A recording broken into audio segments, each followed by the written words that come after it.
Continuamos con la serie de mensajes que denominamos Cuestión de Fe. Los mensajes que estamos compartiendo están basados en el libro de Job. El título del mensaje de hoy es A palabras necias, oídos sordos. A palabras necias, oídos sordos es un refrán muy conocido. Las palabras necias son aquellas que están alejadas de toda razón y que son defendidas más allá de lo posible, ¿sí? El consejo de Dios es un consejo sabio, es un consejo oportuno, pero hay personas que frente al sufrimiento de otros no hablan con cordura ni con sabiduría, sino con prejuicio, con necedad. Me parece que ya nos estamos dando cuenta que nos estamos refiriendo a los amigos de Job. Los amigos de Job que eran prejuiciosos. Prejuiciosos, y ese prejuicio era amparado por una doctrina equivocada. El prejuicio es un juicio anticipado que nosotros tenemos frente a cualquier situación, persona, circunstancia. Los amigos de Job vieron la situación de Job y aún sabiendo, como dice Job 1:1, que Job era un varón justo, temeroso de Dios y apartado del mal, a ellos no les bastaba con esto. Ellos dieron prioridad a sus prejuicios y a una doctrina, o a sostener una doctrina que era equivocada. Esa doctrina era desacertada. Y era una doctrina que planteaba que si las cosas a una persona le iban bien, era porque estaba bajo la cobertura de Dios.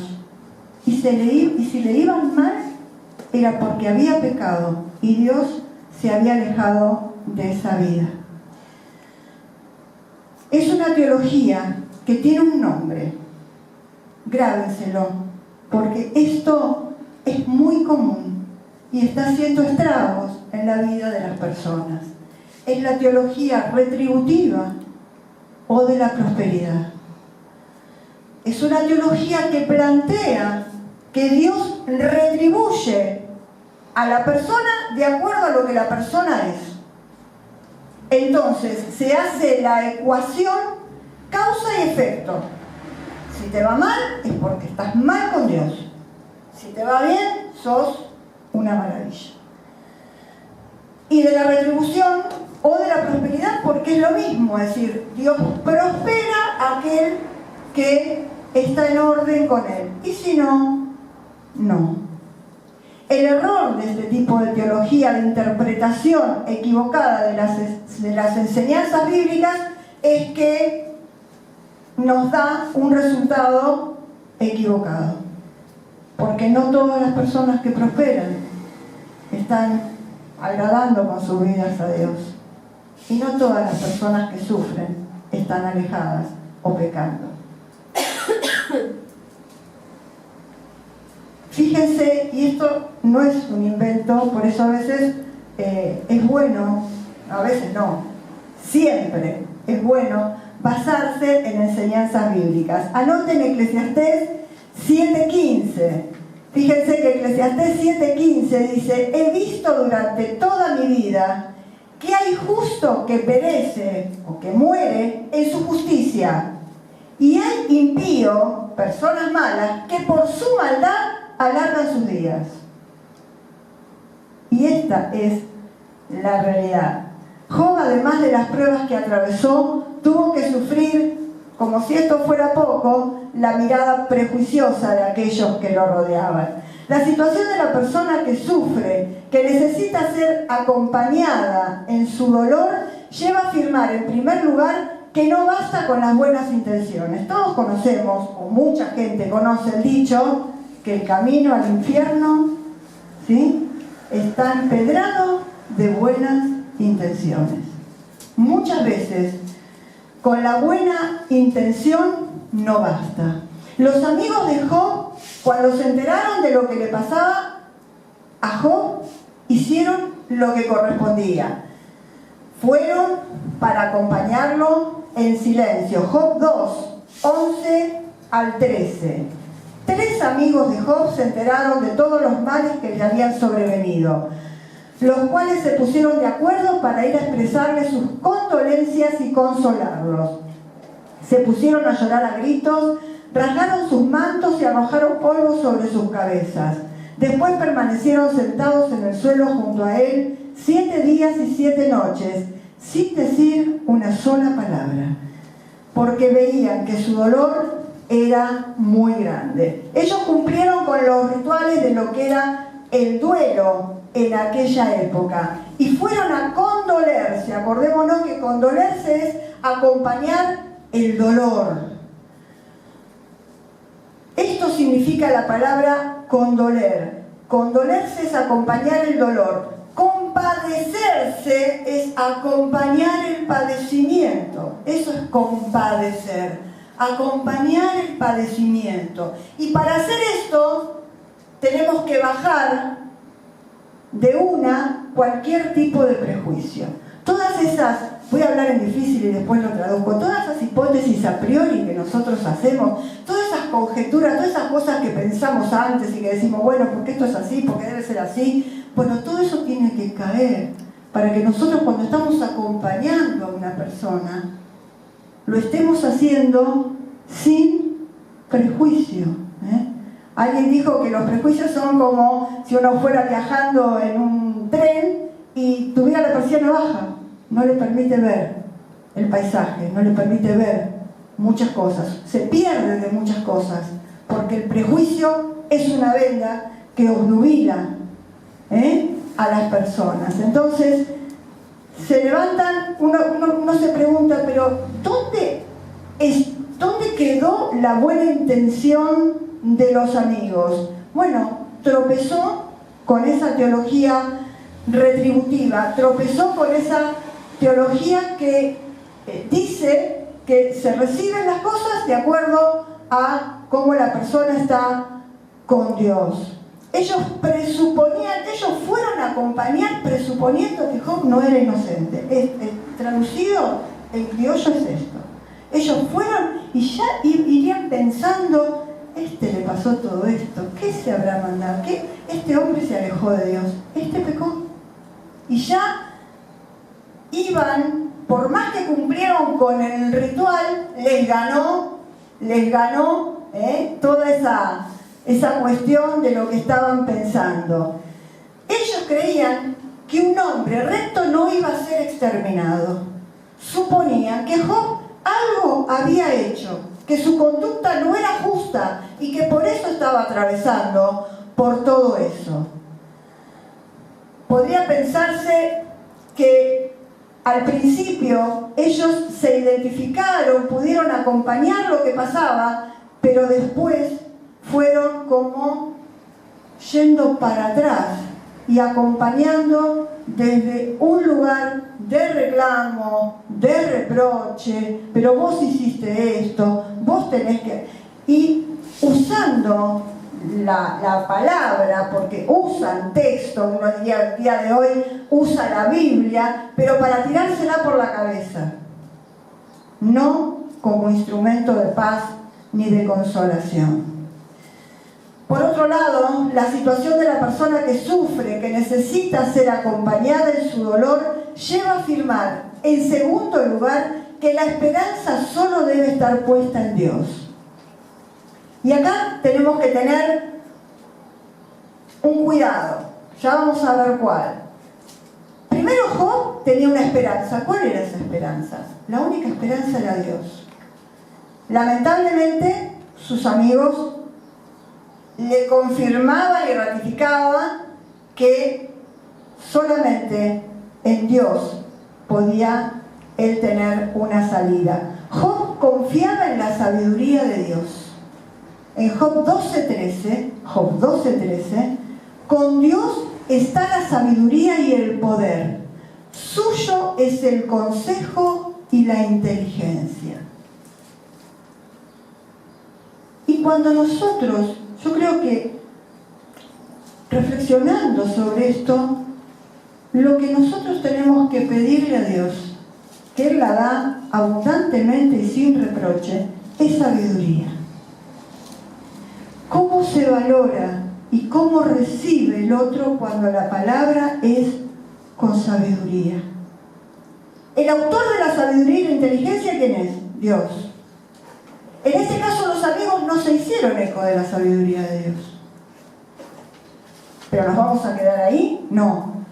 Vamos a pedirle a Dios que nosotros sí seamos instrumentos de esa sabiduría y de esa inteligencia. Nosotros podemos acompañar esa situación y ser instrumentos de la sabiduría de Dios. En este caso, los amigos contrastaban con eso, porque era muy duro y no era para nada alentador, ni consolador, ni dejaba ninguna enseñanza en Job. En medio del dolor, Job decía, Job 17:15, ¿dónde está entonces mi esperanza y mi felicidad? ¿Quién la verá? Una cosa muy particular de las personas cuando estamos atravesando situaciones difíciles es que vas y venís. Por un momento tenés toda la confianza, toda la fe, toda la esperanza, y en un momento caes y decís, no sé qué voy a hacer de mi vida, no sé qué va a pasar, ¿verdad? Y vas y venís. Pero permanentemente en ese ida y vuelta permanece firme la fe y la esperanza puesta en Dios. ¿Quién sino Dios podría salir en su defensa? Estaba desorientado, iba y venía, pero en definitiva sabía, Job veía cada vez con más claridad que su esperanza debía estar puesta en Dios. Esto trabaja en su mente, en sus emociones, en su espíritu, y hasta lo sostenía físicamente a pesar de su enfermedad. Fíjense en Job 12. Job 12:13 decía, en los cabellos blancos está la sabiduría, y en la edad avanzada la inteligencia. Pero con Dios están la sabiduría y el poder. A Él pertenecen el consejo y la inteligencia. Y este fue un golpe muy fuerte a la soberbia de los amigos, que se creían como los poseedores y los dueños de la sabiduría. No hay nada peor que creérsela y la gente se da cuenta. Y acá, el que está peor le da paros a los que supuestamente estaban más fuertes. Y esta es realmente el plus, este es el plus, esta es la diferencia cuando hay una experiencia firme y sólida en el Señor. Fíjense el detalle, a través de la expresión pero con Dios. Cuando vos decís pero, que estás afirmando algo, pero estás dando una diferenciación. Les está diciendo que ellos podrían tener mucha experiencia, los cabellos blancos, la edad avanzada. Vieron que hay gente que se excusa en eso para decirte lo que quiere. El tiempo cronológico no es idéntico a sabiduría. Es experiencia de vida, pero la sabiduría es otra cosa. Y el saber decir las cosas es muy diferente. Entonces, Él les está diciendo, ustedes podrán tener mucha experiencia, mucha sabiduría, entre comillas, dada por los años, pero por encima de esto, el dueño de la sabiduría es Dios. Y ustedes no son eco de esa sabiduría. Ustedes están diciendo cosas desde ustedes. Y es muy común ver cuando yo sigo insistiendo con las frases hechas porque a mí me ponen los pelos de punta. Porque no podemos tener una frase hecha para toda la gente. No es así. No es así. Porque además cuando vos estás mal y ya te vienen con una frase que vos ya la conocés, no me podés estar diciendo. Prefiero el silencio. Y lo peor de todo es que ellos no estaban haciéndose eco de la sabiduría de Dios. Ustedes podrán tener muchos años, pero junto con eso, junto con los años, es el tema de la sabiduría. Y a quien se la tenemos que pedir, y la fuente de sabiduría, es el Señor. como en un torbellino, la persona va y viene y se va de a poquito encauzando y acomodando las ideas. Job 21:22 dice: pero ¿puede enseñarse la sabiduría a Dios? A Él que juzga a los seres más elevados, no le podemos enseñar nosotros. Él es el que nos enseña a nosotros. No solo reafirmó que la sabiduría pertenece a Dios, sino que también que excede los límites de todo ser humano, por más elevado que éste sea. La sabiduría de Dios es sublime, y más sublime que cualquier otra cosa. Y para que nosotros podamos ser instrumentos, tenemos que tener una dependencia total de Dios, y lectura de la palabra, y aprender a discernirla, no decir cualquier cosa en cualquier momento, porque no es así. Job 16, 1-2, cuando ya está cansado le dice: ya escuché muchos discursos semejantes. La palabra discurso es como peyorativa, es como, sí, no es una palabra que valora en este caso, porque la persona es como que se sienta y automáticamente escucha, pero no lo conmueve. Tristes consoladores son todos ustedes. ¿Terminarán de una vez las palabras en el aire? Job 17, 1-2. Se me agotó el aliento. ¿No soy acaso el blanco de las burlas? ¿Y no me desvelan sus provocaciones? Esto de sentir que era el blanco encima de las burlas, de las ironías, porque la gente iba hablando y había tiros por elevación en todo momento. ¿Cuál era la esperanza de Job? Su esperanza era solo Dios, no había otra. Los amigos se burlaban. En Job 16:20 dice que sus ojos derramaban lágrimas ante Dios. Y quizá muchas veces nos pasa esto, derramar lágrimas delante de Dios y sentir una soledad donde ninguna palabra consuela, y solamente el silencio delante de Dios. Job expresó su dolor, derramó sus lágrimas delante de Dios, y además le pidió que mediase en su defensa, que fuera su defensor. El capítulo 19 es clave porque muestra a Job viviendo un clima desolador, de abandono, de traición, experimentando que no puede confiar en nada ni en nadie. Se le empezaban a alejar como si tuviera lepra. Y esto suele pasar cuando las cosas a alguien no le va bien, y además la gente empieza con que si sos cristiano, y se van como de a poquito, silbando bajito, van yendo para otro lado, y vos te quedás solito, tu alma, delante de Dios. No solo sus amigos lo torturaban con sus palabras, sino que describe dramáticamente cómo sus allegados lo abandonaron. Job 19:13 en adelante: mis hermanos se alejaron de mí, y soy un extraño para mis amigos. No te conozco, le decían. Desaparecieron mis allegados y familiares. Me olvidaron los huéspedes de mi casa. Mis servidoras me consideraban un extraño. Llamo a mi servidor y no responde. Mi mujer siente asco de mi aliento. Soy repugnante para los hijos de mis entrañas. Hasta los niños pequeños me desprecian. Mis amigos íntimos me abominan. Los que yo amaba se vuelven contra mí. Los huesos se me pegan a la piel y se me desprenden los dientes de las encías. Vos lo lees y si no te podés creer el límite de lo que él estaba viviendo. Pero es cierto que a veces las personas de las que más esperás no son las que están cerca tuyo. Esta era gente por la cual él había hecho mucho, porque era una persona que en todo el libro dice que era alguien que era misericordioso, que era alguien que pensaba en los demás y en el bienestar de los demás.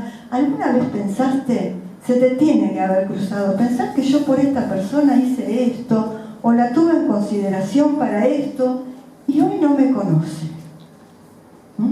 Son cosas que pueden pasar y que si están en la Biblia es porque dentro del abanico de posibilidades de cosas que no sucedan, puede pasar. Job había experimentado grandes pérdidas, pero juntamente con él hay algo que tenemos que tener en claro, y yo sé que es así, porque yo sé que mi Redentor vive. Yo tengo un Dios vivo, tengo un Dios de poder, un Dios al que le hablo y me escucha, y no solamente me escucha, me responde, y me consuela, y me guía. Y este era un grito de esperanza. Si ustedes pueden marcar o algo en algún ratito, en algún momento, marquen el yo sé, porque ese yo sé es como usted dice, yo sé que las cosas son, es de una certeza en la traducción impresionante. Yo sé, esto es lo que sé. Es como decir, mira, en medio de todo esto, esto es lo que sé. Que mi Redentor vive.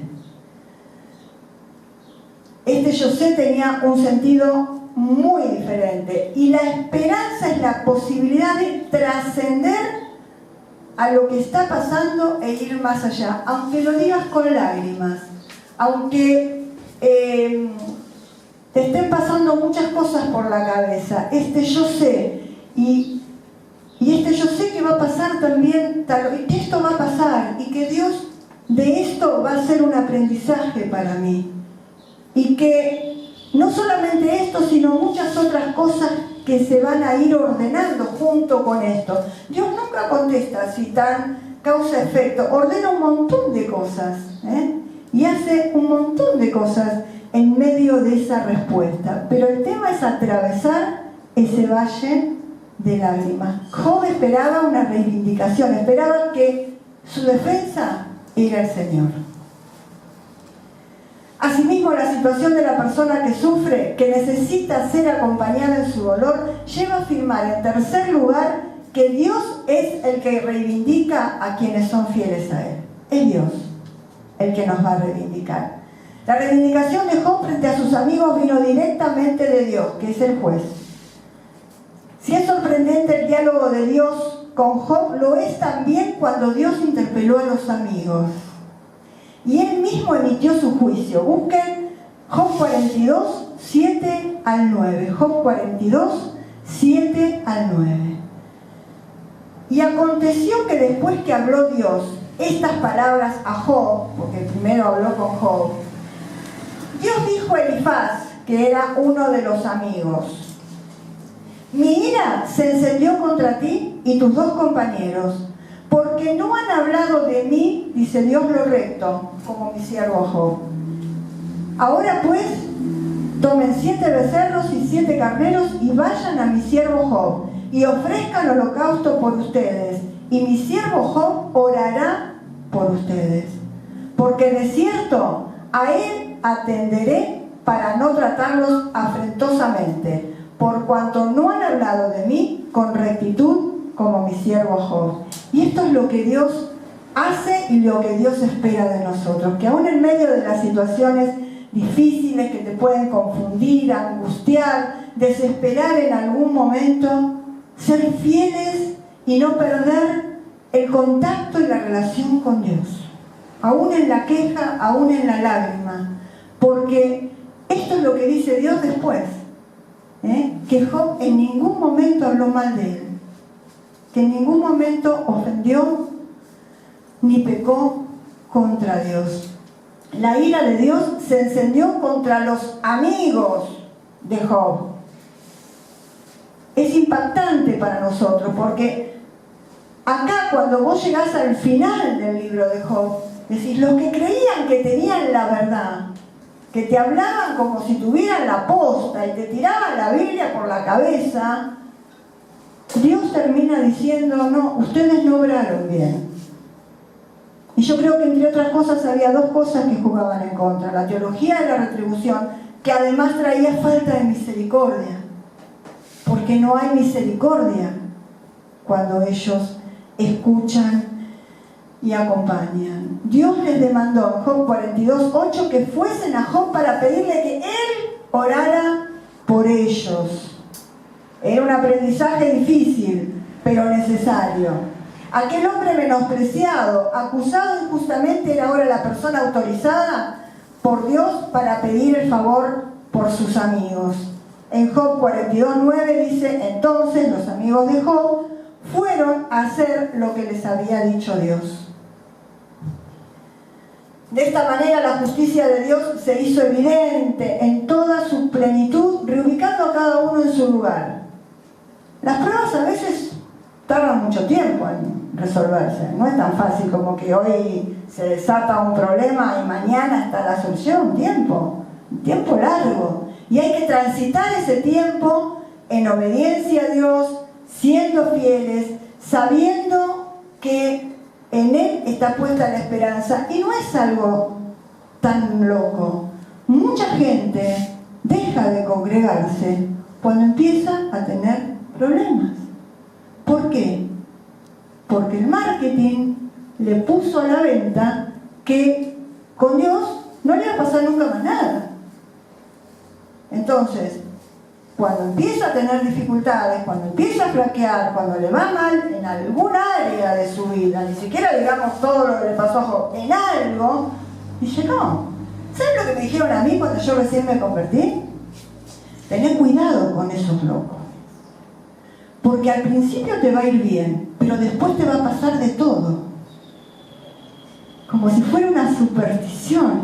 Yo estaba en mi ingenuidad de haber recibido a Dios, estaba tan segura de lo que había hecho que medio me causó gracia y realmente no lo hice, no me lo apropié. Pero eso fue lo que me dijeron: mira que te va a vivir un tiempito, pero después no sabes todo lo que te va a pasar. Y es la vida. Obviamente que hay tiempos buenos y tiempos malos, pero la fe en Dios es lo que te va a sostener en todo tiempo. Job pudo comprobar en su propia vida la misericordia de Dios, que Dios nos encuentre siendo misericordiosos con otros. Misericordioso es apiadarse de las miserias del corazón, no ponerse en un lugar de superioridad, porque a lo mejor en ese momento no te está pasando algo terrible, pero ojo, porque eso te va a llevar, si no, a ser juzgador y prejuicioso. La misericordia es lo primero que tiene que movernos, y esa misericordia solo se puede ejercitar cuando somos conscientes de la misericordia que Dios tiene hacia nosotros y podemos ser instrumentos de su amor, acompañar el dolor de una manera que va más allá de lo que nosotros presuponemos. Acompañar en sabiduría. Sabiduría y misericordia serían los dos elementos básicos. Oremos. Señor, gracias. Gracias por tu palabra. Gracias por mostrarnos la cantidad de cosas, Señor, que pueden pasar en la vida de alguien que te ama, que es un hijo tuyo, Señor. Pero gracias por la esperanza. Gracias por saber y por mostrarnos la fidelidad de Job, aún en medio de las pruebas. Y nosotros poder hacernos eco de esas palabras: yo sé que mi Redentor vive, yo sé que creo en un Dios todopoderoso, que no me va a abandonar, más allá de lo que hagan los demás que están a nuestro alrededor. Que seamos instrumentos de paz, del amor de Dios, de su misericordia y de su sabiduría. En Cristo Jesús. Amén, Señor.